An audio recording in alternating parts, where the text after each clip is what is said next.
Pega uma água. Diga comigo, a mediocridade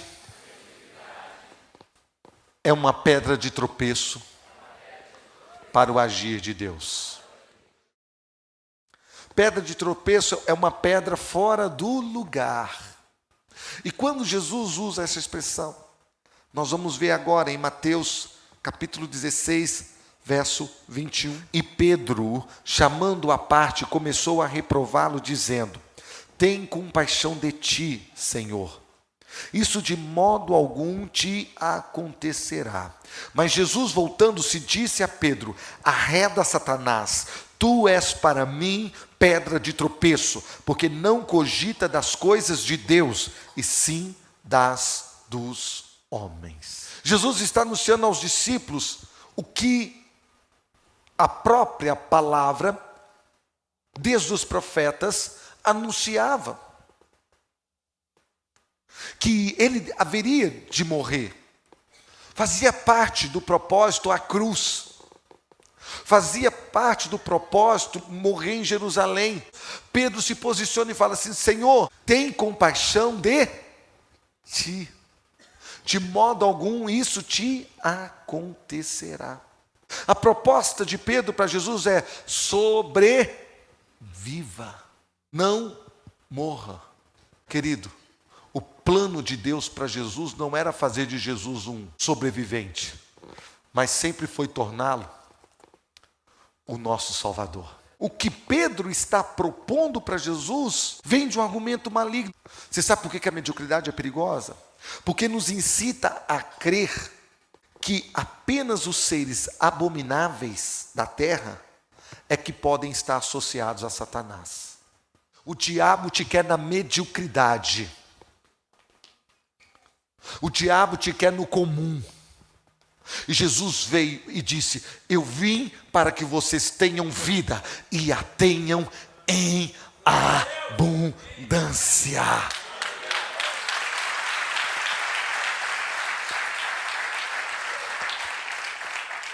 Eu amo falar de Pedro, porque Pedro é um dos apóstolos que mais nos ensina. Paulo nos ensina muito pelos seus escritos, mas Pedro nos ensina pelas experiências.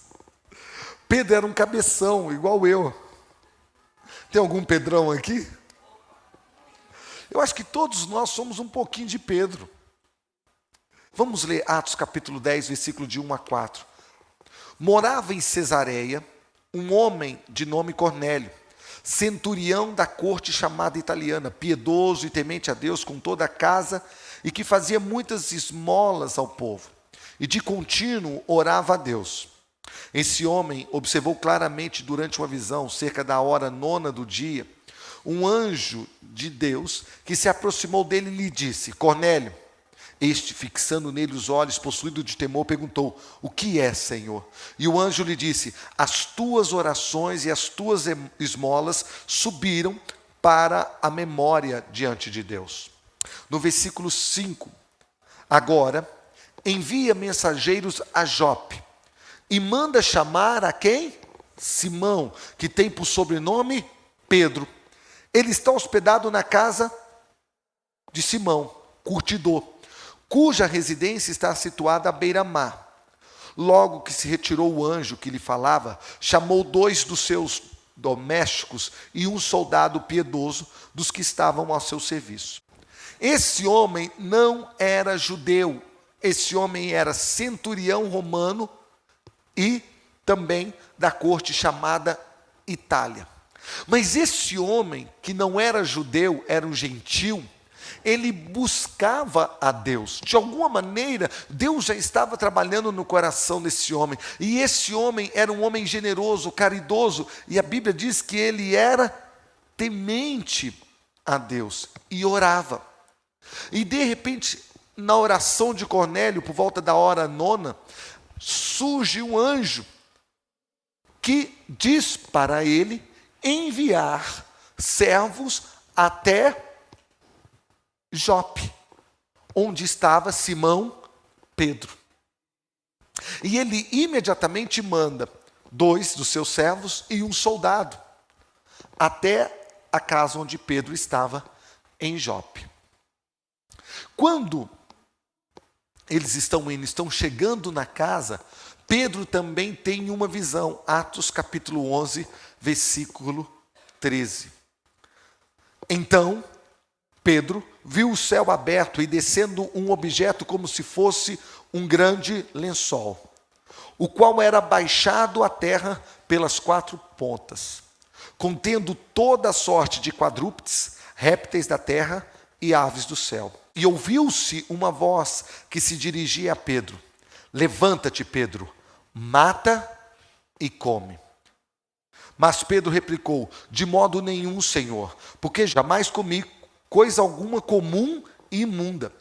Segunda vez a voz lhe falou: ao que Deus purificou, não considere comum.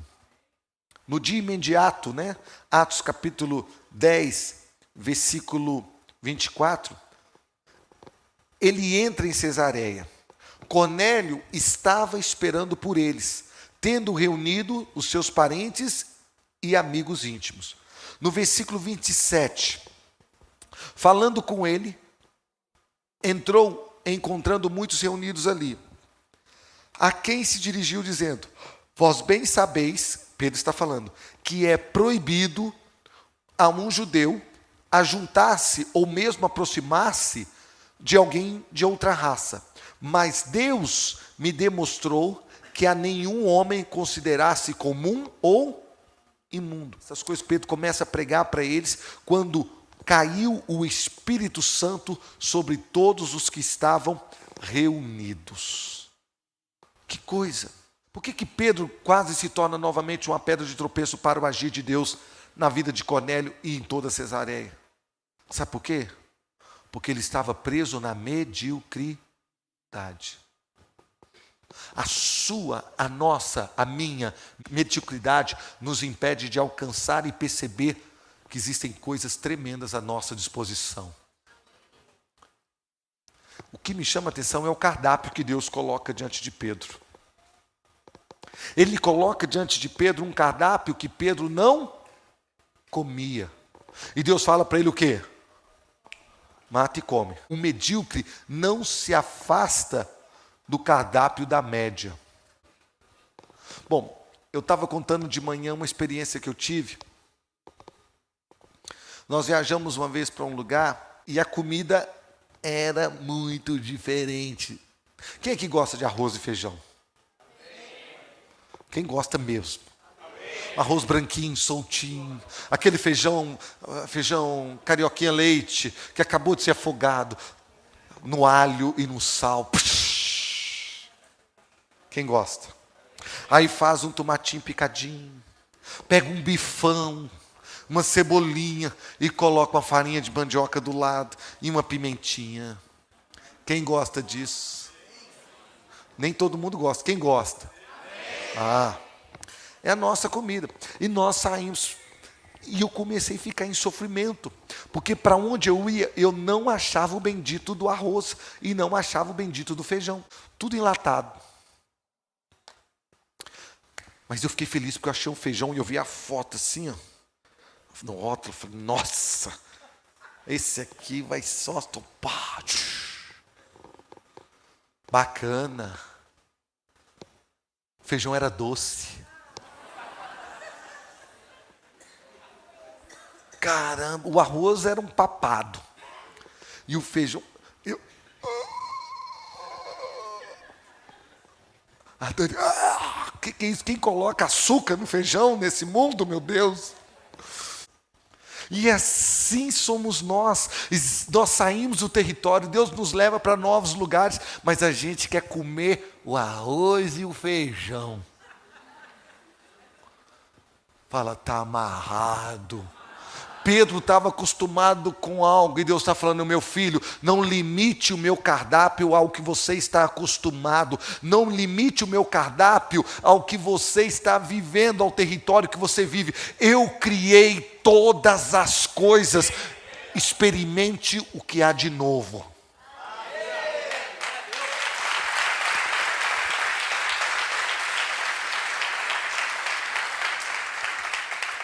Diga para o seu irmão, sai do arroz e feijão, meu querido.